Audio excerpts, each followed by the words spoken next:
తాకట్టులో ఉన్న బంగారాన్ని విడిపించి ఆ రోజున్న మార్కెట్ ధర కట్టి మిగిలిన డబ్బును మీకు అందిస్తుంది కొమ్మూరి గోల్డ్. నమస్తే, వెల్కమ్ టు అవర్ ఛానల్. మీ అందరికీ ఒక వీడియో చూపిస్తాను. ఫస్ట్ ఈ వీడియో చూసిన తర్వాత మనం మాట్లాడదాం. ఐ ప్లేట్ చూసారా? నేను మళ్ళీ ఒకసారి ప్లే చేస్తాను. సో మీరు నోటీస్ చేశారా లేదో చూడండి. ఎవరది?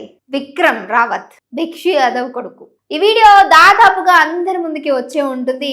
సో అది ఎక్కడో అవుతున్నటువంటి విజువల్ కాదు, అది వాళ్ళ డాడీ చనిపోయి, భిక్షు యాదవ్ గారు చనిపోయి 2 రోజులు అవుతుంది. ఆ 2 రోజులు అంటే అందరూ వస్తూ వెళ్తూ ఉంటారు కదా, పలకరించి వెళ్తూ ఉంటారు. అలాంటి ఒక ప్లేస్లో వాళ్ళ నాన్న చనిపోయి 2 రోజులు కూడా కాలేదు, అంతే అనుకుంటా పగలబడి నవ్వుతున్నాడు అంటూ విచ్చలి విడిగా ట్రోల్స్ చేసేస్తూ ఉన్నారు.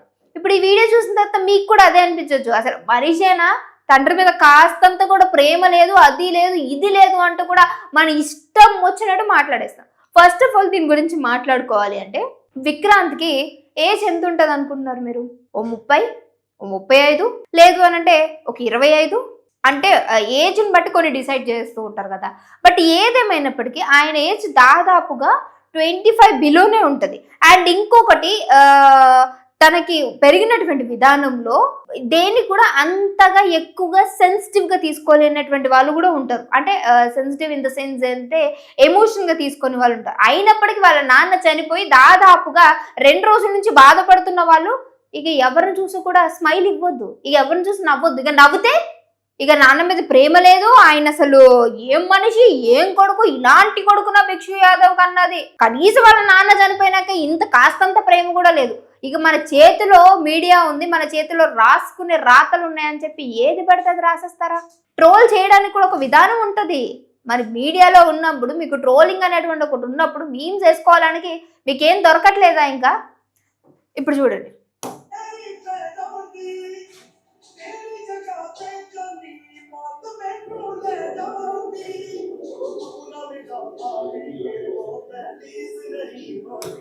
ఎంత దారుణంగా ట్రోల్ చేశారంటే ఆయన్ని, బాధ పాపం కనీసం ఆయన కూడా మాట్లాడలేకపోతూ ఉన్నాడు.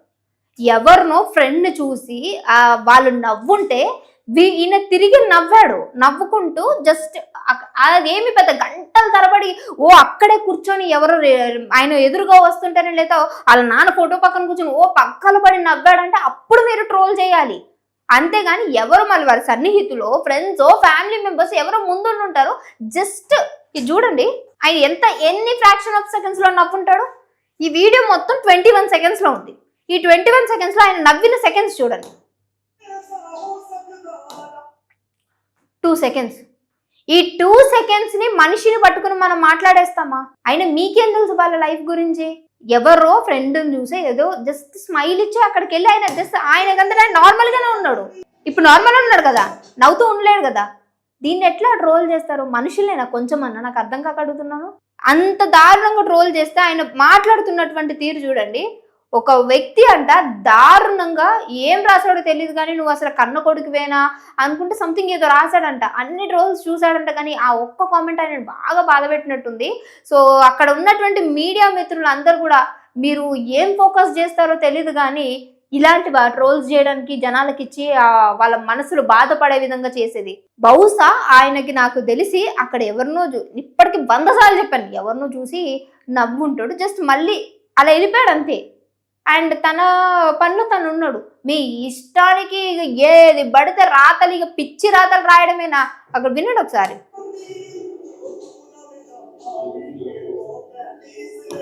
వాళ్ళ మదరు పాపం కన్సర్న్ చేయడానికి ట్రై చేస్తుంది, కంట్రోల్ చేసుకోమంటూ ఉందా వాళ్ళ మదరు. బాబు బాబు అని అంటే వాళ్ళకి బాబే కదా ఆయన.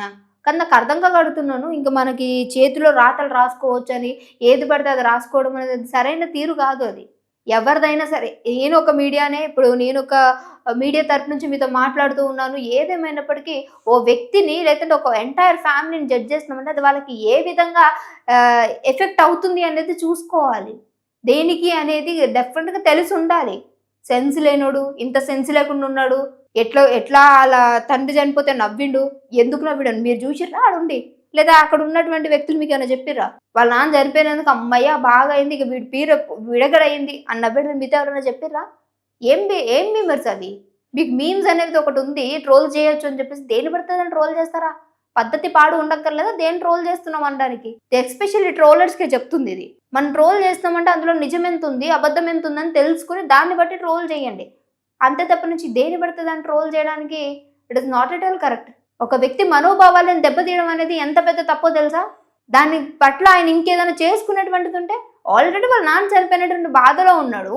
దీనికి ఇంకా మీరు పైనుంచి ఇంకా ఇక ఏమంటారు, ఒక మనిషి పోతున్నాడు రా బాబు అని అంటే చెయ్యి లేపడానికి పోయి అందరు కలిసి బావిలో నూకేసినట్టుగా అట్లా ఫ్యామిలీ మెంబర్ అట్లా వేయడమా? వాళ్ళ మదర్ చూడండి పాపం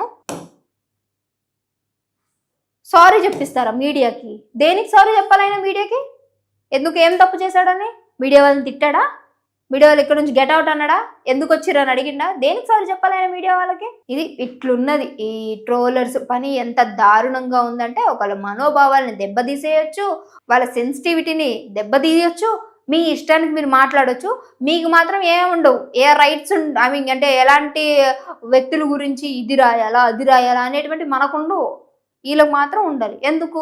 వాళ్ళ ఒక సెలబ్రిటీకి సంబంధించినటువంటి ఫ్యామిలీ కాబట్టి ఇది చేయాలి. ఫస్ట్ ఆఫ్ ఆల్ అక్కడ ఏం జరుగుతుంది ఏంటి అని చూసుకొని మీమర్స్ బాబు జరా ఎవరి గురించి ఎలాంటి వాళ్ళ గురించి రాస్తున్నాము, ఏం రాస్తున్నాము, ఏం ట్రోల్ చేస్తున్నాము అనేది ఇట్స్ మినిమం కామన్ సెన్స్. అది లేకపోతే ఇంకొకరు మన వల్ల బాధపడేటువంటి పరిస్థితి తీసుకురాకూడదు. ఆల్రెడీ చచ్చు బ్రతుకుతున్నట్టు వాళ్ళని ఇంకా సావండ్రా బాబు అని అంటూ తీసుకెళ్ళి గన్నెట్ రైలు చేశారు ఆ ట్రోల్స్ అని. దాన్ని నేను మాట్లాడిన దాంట్లో ఎంతమందికి తప్పు అనిపించింది, ఎంతమంది కరెక్ట్ అనిపించింది నాకు తెలీదు. కానీ నేను నాకు తెలిసినంత వరకు ఒక్క సైడ్ చూసి మాట్లాడకూడదు, జడ్జ్ చేయకూడదు. అర్థమవుతుందా? ఆ ఎదుటి వ్యక్తి నిజంగానే ఎవరినైతే చూసినప్పుడో ఆయన ఎవరు ఏంటి అని తెలుసుకుని అక్కడ ఉన్న పర్సన్ ఏంటి, అసలు ఏ సందర్భంలో అలా స్మైల్ ఇచ్చి వెళ్ళాల్సి వచ్చింది అనేది తెలుసుకున్న తర్వాత రాయండి. మీకు అది గనక తెలిసుంటే, ఆ గట్స్ ఉంటే ఆ 2 వీడియోస్ని పెట్టి అప్పుడు ట్రోల్ చేయండి. అంతవరకు ఇలాంటి ట్రోలింగ్లు చేయడం సరైనది కాదు. అది మీ వరకు వస్తే అర్థమవుతుంది. మరి మీకేమనిపిస్తుంది? మీకు చూసారు కదా, మీరు నన్ను జడ్జ్ చేయాలంటే దాని కామెంట్లోకి రండి, జడ్జ్ చేయండి. నువ్వు చేసింది కరెక్ట్ కాదు, అక్కడ ఆయన ఎందుకు నవ్వాడు, వాళ్ళ నాన్న చనిపోయినందుకే నవ్వాడు అని అంటారా? లేదంటే ఎస్ నువ్వు అన్నది కూడా కరెక్ట్ అయి ఉండొచ్చు, అక్కడ ఏం జరిగిందో తెలియదు కదా, ఇలాంటి ట్రోల్ చేయకూడదు అంటారా? డెఫినెట్గా కామెంట్ చేయడం మాత్రం మర్చిపోకండి.